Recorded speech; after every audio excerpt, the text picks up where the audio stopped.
तो दोस्तों ये खबर काफी पहले आ चुकी थी कि भारत के प्रधानमंत्री बहुत ही जल्द यानी कि 14 जुलाई को फ्रांस का विजिट करने वाले हैं और ये विजिट यहाँ पर फ्रांस की तरफ से अपने वेस्टल डे के ऊपर एक मुख्य अतिथि के रूप में हमारे प्रधानमंत्री को चुनकर किया गया है। अब दोस्तों आखिरकार आपकी समझ में आ गया होगा कि यहाँ पर फ्रांस और अमेरिका के बीच में किस तरह के यहाँ पर हालात बने हुए हैं और ऐसे में जब हमारे पीएम अमेरिका की विजिट पर गए थे तो कई सारी डील्स को यहाँ पर फाइनल किया गया था। उसी तरह से यहाँ पर लगता है कि फ्रांस की विजिट पर भी भारत और फ्रांस के बीच में कई सारी डील्स को फाइनल किया जा सकता है। अब दोस्तों रिसेंटली आपने अमेरिका के अंदर देखा कि अमेरिका की तरफ से भारत को कई सारे ऑफर्स दिए गए थे, लेकिन भारत के हिसाब से जो ऑफर यहाँ पर भारत के लिए सुटेबल था उसको भारत ने यहाँ पर डील में कन्वर्ट कर दिया, जिसमें दोस्तों यहाँ पर तेजस मार्क 2 के इंजन की परियोजना बहुत ही अहम है, जिसमें हमें टेक्नोलॉजी ट्रांसफर और साथ ही भारत के अंदर इंजन को बनाया जाएगा, जिससे भारत को फायदा ये मिलेगा कि भारत के अंदर इंजन निर्माण के लिए एक बेहतरीन इकोसिस्टम बनेगा।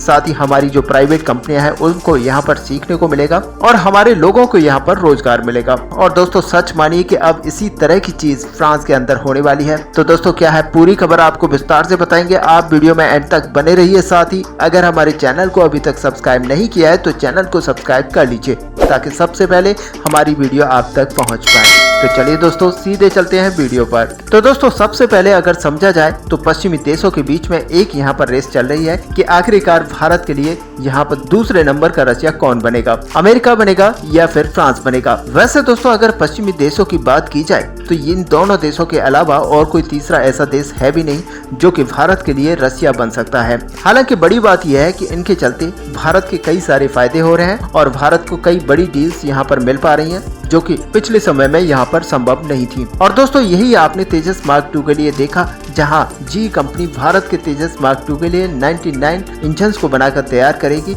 और ये बड़ी डील होगी जहां पर भारत के फाइटर जेट के लिए इस तरह के इंजन बनाए जाएंगे। और दोस्तों इससे फायदा ये होगा कि हमारे खुद के इंजीनियर्स को इससे काफी फायदा मिलेगा और जानकारी मिलेगी। ऐसे में हमारे जो इंजीनियर्स हैं वो बहुत ही जल्द एक ऐसे इंजन पर काम करने वाले हैं जो कि हमारे एम का लड़ाकू विमान के लिए बनेगा और इसमें 6th जनरेशन की टेक्नोलॉजी को यूज किया जाएगा। और दोस्तों आपको बता दें कि खबर निकल कर आई कि फ्रांस के अंदर जो एयर शो चल रहा है उसके अंदर भी हमारी एक टीम गई हुई है और दोस्तों ये टीम वही है जो हमारे एम का लड़ाकू विमान की परियोजना पर काम कर रही है। और ऐसे में सारे जो निर्णय हैं वो इसी टीम के द्वारा लिए जाते हैं और इस टीम के अंदर हमारे DRDO के प्रमुख मौजूद हैं और ऐसे में उनकी तरफ से साफरान फैसिलिटी का यहाँ पर विजिट किया गया है। और ऐसे में दोस्तों हम सभी जानते हैं कि भारत के एमका के लिए 110 किलोन्यूटन से 120 किलोन्यूटन तक का एक नेक्स्ट जनरेशन का इंजन यहाँ पर चाहिए और वो यहाँ पर मुमकिन किसी विदेशी पार्टनर के साथ मिलकर ही हो सकता है, क्योंकि भारत के अंदर इस तरह की टेक्नोलॉजी अभी इजाद नहीं हो पाई है।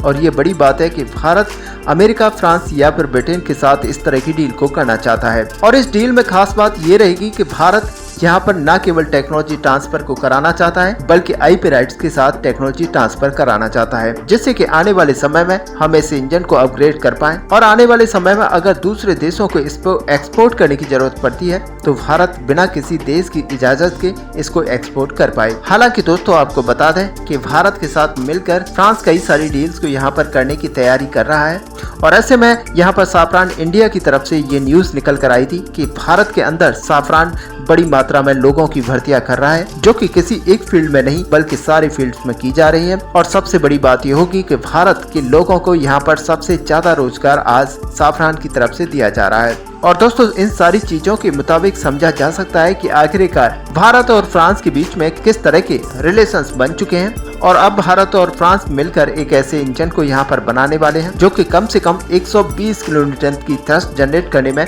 सक्षम होगा। और आपको बता दें कि इसी फाइटर जेट इंजन को भारत अपने एंका में यूज करेगा। ऐसे में दोनों देशों की तरफ से इन सारी डील्स को लेकर तैयारियां शुरू हो चुकी हैं और भारत और फ्रांस के कई सारे ऑफिशियल्स आप खुद देख सकते हैं कि उनकी तरफ से कई सारी डील्स को लेकर यहाँ पर बातें की जा रही हैं, साथ ही उनकी तैयारियां की जा रही हैं। हालांकि सबसे बड़ी बात यह है कि HAL और साफरान के बीच में हमारे इस फाइटर जेट के इंजन को लेकर बड़ी डील यहाँ पर हो सकती है और दोनों देशों के ऑफिशियल्स आपस में मिलकर सारे डिस्कशंस को यहाँ पर पूरा कर रहे हैं। और ऐसे में दोस्तों अगर देखा जाए तो फ्रांस की तरफ से साफरान कंपनी और भारत की तरफ से GTRE यहाँ पर अहम प्लेयर होंगे जिनके बीच में ये डील की जाएगी। हालांकि दोस्तों आपको बता दें कि भारत यहाँ पर हेलीकॉप्टर्स के इंजन्स को लेकर साफरान कंपनी के साथ पहले से डील कर चुका है और साफरान कंपनी भारत के अंदर इन हेलीकॉप्टर्स के इंजन को बना रही है। और इतनी जब डील ऑलरेडी हो चुकी है तो अब कोई बड़ी बात नहीं होगी जब एमकाल के लिए एक नया इंजन यहाँ पर साफरान और भारत की कंपनी के द्वारा बनाया जाए